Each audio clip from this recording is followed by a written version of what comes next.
Hello everyone, great to have your company here on 𝐾𝐤𝐴 TV. I'm Rachel and you're watching the Buzzing Trends, looking at the emerging trends driving market momentum.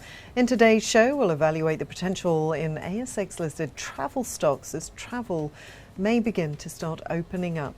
With the Delta variant of coronavirus spreading fast, investors are keeping a close eye on the midterm outlook for reopening of domestic and international borders. These three ASX-listed travel stocks have a one-year return of 25% or more. 𝐊𝐴𝐚𝐥𝐤𝐢𝐧𝐞 Travel Group, Alliance Aviation Services and the Flight Centre Travel Group. With major Australian cities such as Brisbane, Southeast Queensland, Victoria, South Australia and Sydney battling coronavirus-induced restrictions, ASX-listed travel sector stocks are feeling the heat. Leading travel stocks such as 𝐊𝐴𝐚𝐥𝐤𝐢𝐧𝐞, Alliance Aviation and Flight Centre are rising and falling on the negative sentiment around the pandemic resulting in travel restrictions. Let's first take a look at shares in 𝐊𝐴𝐚𝐥𝐤𝐢𝐧𝐞 Travel Group. They've surged almost 47% year to date. In the past year, stock of the transport and tour provider has given a return of almost 128% to its shareholders. The stock price also hit an all-time high in April this year. 𝐊𝐴𝐚𝐥𝐤𝐢𝐧𝐞 operates in Australia through Kangaroo Island 𝐊𝐴𝐚𝐥𝐿ink, Captain Cook Cruises and 𝐊𝐴𝐚𝐥 Queensland segments. The renewal of key bus contracts in Western Australia, South Australia and Singapore have benefited the company throughout this year, despite restrictions on travel. The recent surge in domestic tourism assets and government-backed maritime routes could be potentially rewarding for the stock. The return of international tourists will be a further boost for the company. Earlier last month, 𝐊𝐴𝐚𝐥𝐤𝐢𝐧𝐞 announced the successful completion of the acquisition of Go West Tours, which operates in the resource sector, providing charter, rental and tour vehicles. The company also purchased 3 strategic property assets.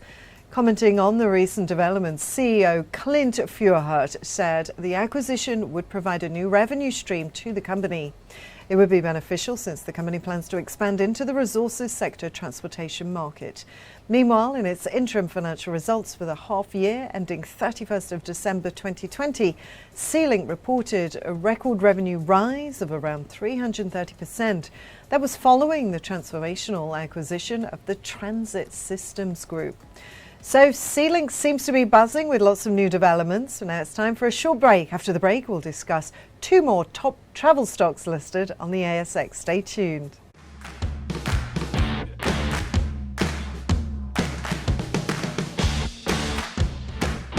Tune in to stay updated while on the move. We will tell you where the crypto craze has reached, Where the property market is headed next.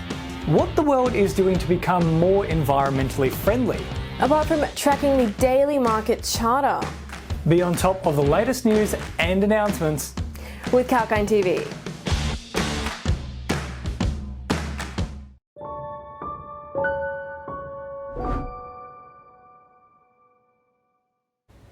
Welcome back, this is Rachel and you're watching the Buzzing Trends on 𝐾𝐿𝐴 TV. Today we're discussing travel stocks that are looking promising once travel opens up. Moving on to our second travel stock, Alliance Aviation Services. This company provides charter, contract and allied aviation services in Australia. It has operational bases in Melbourne, Adelaide, Perth, Brisbane, Darwin, Townsville and Cairns. Now, shares of Alliance Aviation have given a return of 18% so far this year. The past year return stands at 25%. Alliance Aviation is among those few travel companies which benefited by picking up assets at a discount during the coronavirus pandemic period. Earlier in June, it acquired 30 Embraer E190 aircraft for just $197 million, increasing its plane strength in the fleet to 66. The company also wet leases aircraft to a few big players in the aviation sector. Under the wet lease agreement, the lessor provides an entire aircraft and at least 1 crew member and sometimes fuel to the lessee. It was in February this year that Alliance Aviation announced the execution of the agreement with Qantas for the provision of E190 capacity.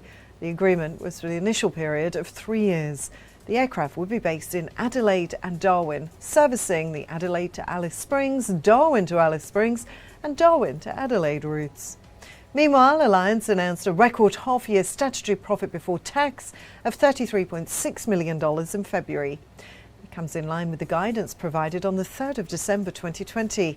The company had retained a positive outlook for the financial year 2021 and growth in financial year 2022 and beyond as the additional aircraft were deployed. Moving on now to the last travel stock for today, the Flight Centre Travel Group. Now, this Brisbane-headquartered travel firm is among the world's largest travel retailers and corporate travel managers. Flight Centre owns leisure and corporate travel businesses in 23 countries. Shares of Flight Centre have given a negative return of almost 7% so far this year, though the past year the returns stand at 27%. The ongoing coronavirus pandemic-induced travel restrictions have had an impact on the share price, which has primarily remained under pressure in the last few months. However, recent comments by Flight Centre's CEO Graham Turner about vaccine passports bringing normalcy to air travel could go well for the stock moving forward. That's despite vaccine rates being low. Earlier in June, Flight Centre came up with a new staff retention initiative. The company said it would issue shares to employees who stick with the company for the next 18 months. It also said any employee, excluding board and senior management who remained with the company until the 31st of December 2022, will get 250 shares. Now that brings us to the end of today's show. We hope you found it informative. Keep watching 𝐊𝐿𝐼NE TV for all such market-related insights, research-based stock picks to invest smart. I'm Rachel, signing off for now.